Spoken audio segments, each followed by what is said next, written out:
小僧、名乗ってみよ。ロロノア。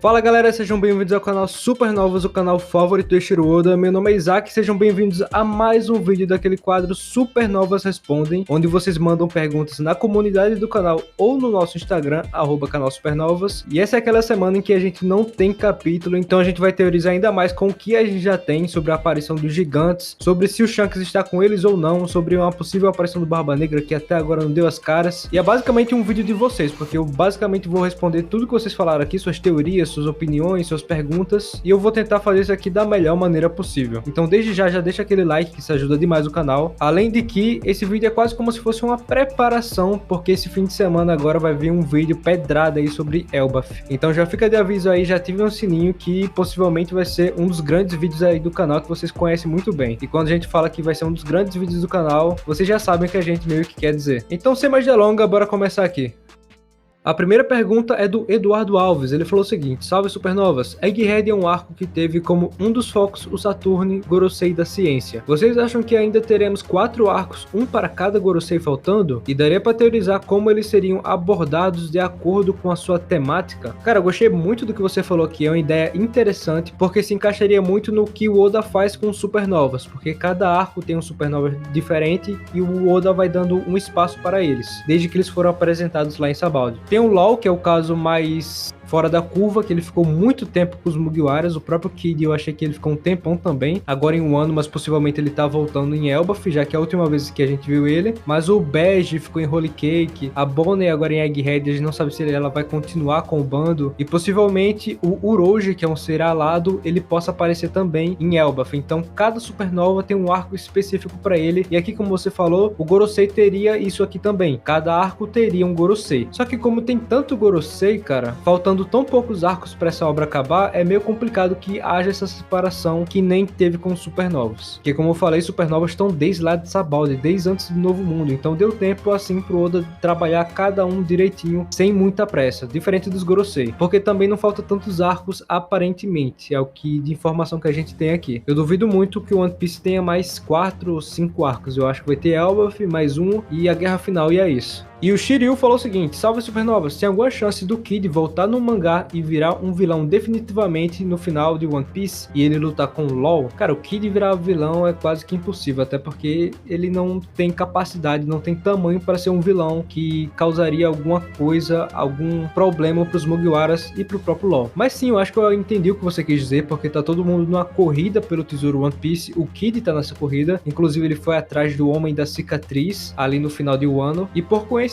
ele foi bater lá em Elbaf, né? Porque já se teoria que esse Homem da Cicatriz é o Sol que tá em Elbaf. Então, justamente por ele estar nessa localização, tem chance sim dele voltar a ter um protagonismo que ele teve um ano, junto ali dos Mugiwaras e do próprio LOL, que a gente não sabe o paradeiro dele, e acabar fazendo aquele trio que a gente viu lá em Onigashima. Seria bem interessante ver eles de novo juntos, mas lutando entre si eu acho meio complicado. Eu acho que o Oda vai querer focar inteiramente tudo no Insama, nos Gorosei, nos próprios pacifistas e no próprio Shanks. Mas eu entendi o que você quis dizer sobre o que de querer lutar com o LOL em algum momento, até porque o Oda menciona um Battle Royale em uma das suas cartas. A gente não sabe muito bem se esse Battle Royale já aconteceu lá na ilha de Hashinosu, por exemplo, se tá acontecendo agora em Egghead, ou se ainda vai acontecer. Então, se tiver realmente esse Battle Royale e a gente saber e o Oda avisar pra gente que ele tá acontecendo, vai estar todo mundo lutando contra todo mundo, e sim, o Kid pode ser vilão em algum momento assim, mas eu acho que bem rapidamente. O Luciano Alves disse o seguinte: qual a possibilidade do Sop morrer entre o arco de Elbaf e o início da Guerra Final, já que o sonho dele pode se concretizar sem ele precisar ver o Luffy se tornando o rei dos piratas? E ele termina aqui falando: não quero que isso aconteça. Eu acho que ninguém quer que nenhum Mugiwara morra, inclusive o próprio Oda. Eu duvido muito que o Oda queira isso, e eu duvido muito que ele faça isso, porque uma coisa é querer e outra coisa é fazer. Será que o Oda queria matar um personagem como o Ace? Eu acho que não, mas era importante para a obra que o Ace tivesse morrido naquele momento. Então, apesar do autor ter seus queridinhos, aquele queridinho tem que morrer pra história dar uma avançada, né? E aqui no canal a gente já comentou algumas vezes sobre alguns dos Mugiwaras morrerem, inclusive naquela teoria, aquela famosa teoria de 2009. Teoria não, spoiler de 2009, entre aspas, eu acho que vocês conhecem. Em alguns pontos falava que alguns Mugiwaras morriam. Por exemplo, o próprio Sanji, que ele morreria vendo o All Blue, alguma coisa assim. O Sop morreria sendo um grande guerreiro do mar. E se eu não me engano, existe alguma outra teoria do Luffy morrer de alguma doença. Mas sinceramente, eu duvido muito que algum Mugiwara, pelo menos até o Luffy encontrar o tesouro, morra. Porque além deles estarem nessa jornada pelos seus sonhos, eles estão também nessa jornada para encontrar o One Piece. Não é apenas uma coisa que o Luffy quer, é uma coisa que o bando quer, porque eles sabem que o Luffy precisa deles para que o Luffy chegue lá. Então se um acaba ficando para trás nesse caminho, ele meio que não realiza seu desejo de se tornar o seu capitão, o rei dos piratas. Então é quase como um desejo. A Nami quer escrever o Mapa Mundi, mas ela também quer que o Luffy seja o rei dos piratas. Então ela vai fazer de tudo para chegar lá com ele. E depois disso teria a guerra final. E eu acho que a guerra final seria uma morte como se fosse a do Ace, não o personagem principal, sabe, do bando. Seria, por exemplo, o Law, que tem um peso muito grande, mas não é do bando. Seria o Shanks, que tem toda a pinta de alguém que vai morrer, passando alguma lição pro Luffy. Ou quem sabe até o próprio Garp, que com certeza ainda tá vivo por aí. Então eu acho bem complicado que o Sop morra. Inclusive no final do One Piece muita gente fala que vai ser o Sop contando a história de tudo que aconteceu pra Kaia, lá naquela vila. Mas quem sabe o Brook morra, né?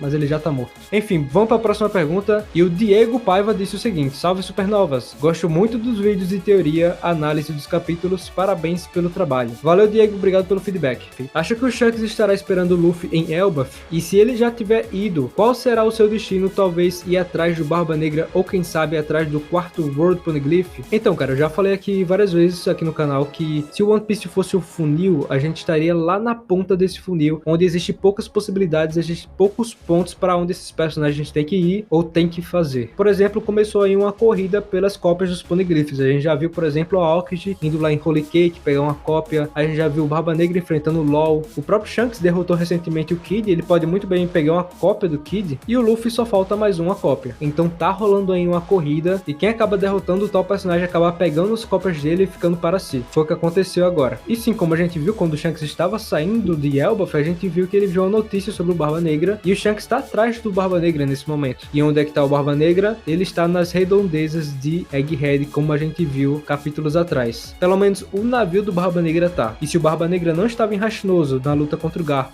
e se ele não estava com a Aokiji quando a Aokiji invadiu Holy Cake, então ele provavelmente está aí nesse navio. Inclusive, quando a Marinha estava com os seus navios sendo derrubados, eu pensei que seria obviamente o Barba Negra, porque o Oda já tinha mostrado o navio dele ali nas redondezas. Mas não, surpreendentemente eram os gigantes. Então se o Shanks está atrás do Barba Negra e o Barba Negra tá em Egghead, então provavelmente a gente vai ver sim o Shanks em Egghead. Mas uma coisa que me surpreendeu foi os gigantes, o Dory e o Brog, estarem em Egghead, porque é como se fosse dois personagens já levando o Luffy para outro arco, e é uma coisa que não acontece normalmente. Então se o Dory e o Brog levarem o Luffy para Elbaf, entra justamente naquilo que eu falei, do funil, onde existem poucas possibilidades. Ou ele vai para um canto, vai para outro, fica aqui ou fica ali, e o Shanks estaria nessa, entre Egghead e entre Elbaf. Mas galera, falta muito pouco pra gente ter um foco maior no Ruivo, seja lá em que ilha vai ser isso. E agora saindo um pouco desse lance de Elbaf, falando sobre o Kuma, o DM Frost falou o seguinte: salve supernovas, um negócio que não sai da minha cabeça de jeito nenhum é a condição especial dos bucaneiros. Minha teoria é que em algum momento do século perdido alguém teve a brilhante ideia de botar a fruta do humano em um robô que teve filhos e assim nasceu a raça dos bucaneiros. Assim ele tem duas consciências, algo parecido com o Teach. Acho meio inexplicável como manter a sua vontade mesmo depois de ter a consciência apagada pelo Vegapunk. Abraço e sucesso pra vocês, valeu mano. E cara, lendo aqui a sua teoria, eu nunca parei pra pensar nisso, em que ele é parecido com o Teach no fato dele ter quase como se fosse duas consciências. Eu nunca parei pra pensar nisso. E se realmente o Teach for um bucaneiro, faria sentido, porque o bucaneiro parece ter um corpo meio estranho, parece ele ter uma vontade meio estranha. Não é nem um pouco normal e o próprio Vegapunk se assusta com isso. Mas enfim, isso aí já é outra teoria. E você menciona aqui sobre um robô que teve a fruta do humano, eu acho isso interessante, mas isso depende muito da época que os bucaneiros vieram desde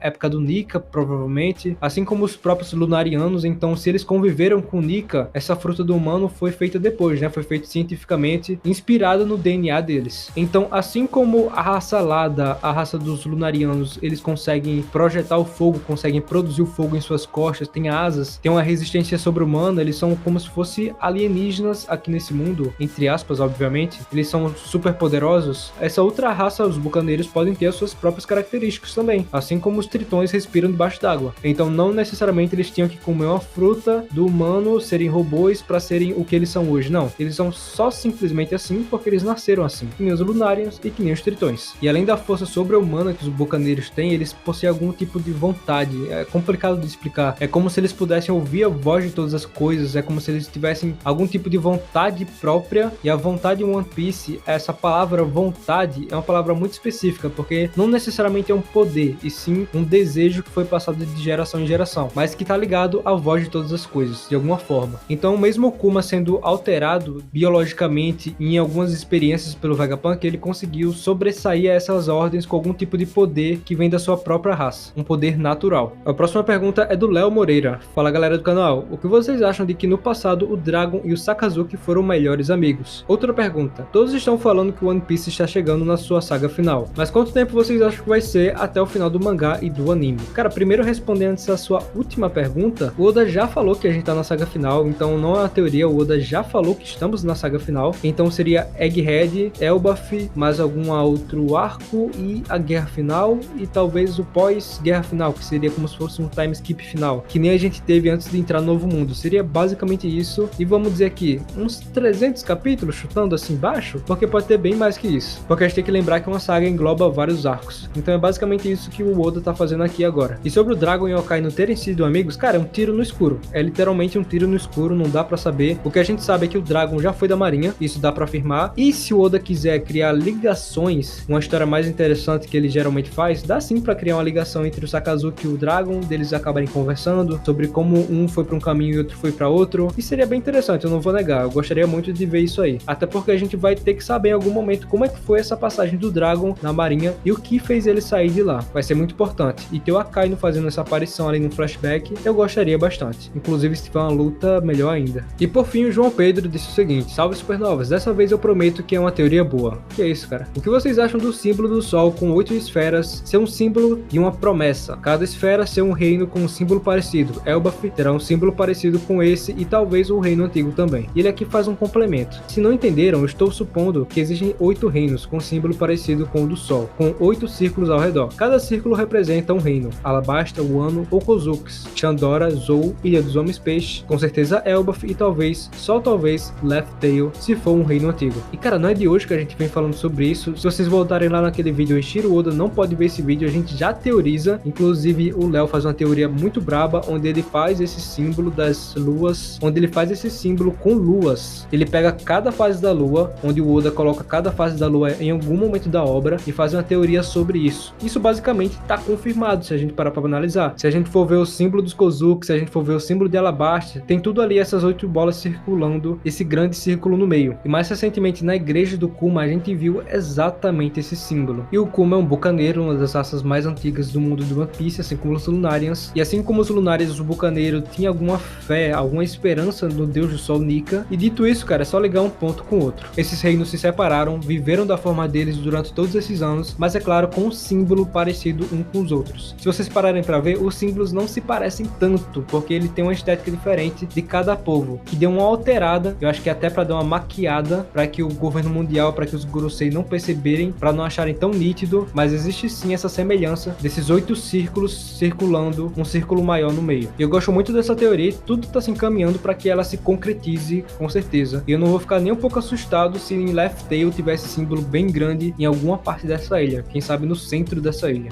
Com isso que eu encerro esse vídeo, espero que vocês tenham gostado. Só lembrando, esse fim de semana vai ter um vídeo muito brabo sobre Elbaf, ative o sininho, fiquem ligados. Léo tá preparando aquele vídeo que vocês gostam e provavelmente vai lançar em algum tipo de estreia, então a gente vai ficar interagindo com vocês enquanto a gente vê o vídeo. Como eu disse no começo do vídeo, esse aqui foi um vídeo em uma semana em que não teve capítulo, então foi mais teorizando o que a gente poderia ver e o que a gente pode esperar para o próximo, que já vai chegar na próxima semana. E lembrando, se você gostou e não deixou o like ainda, deixa o like aí que isso ajuda muito. Segue a gente lá no Instagram, @canal Supernovas, para participar do próximo vídeo. E é isso, galera. Valeu!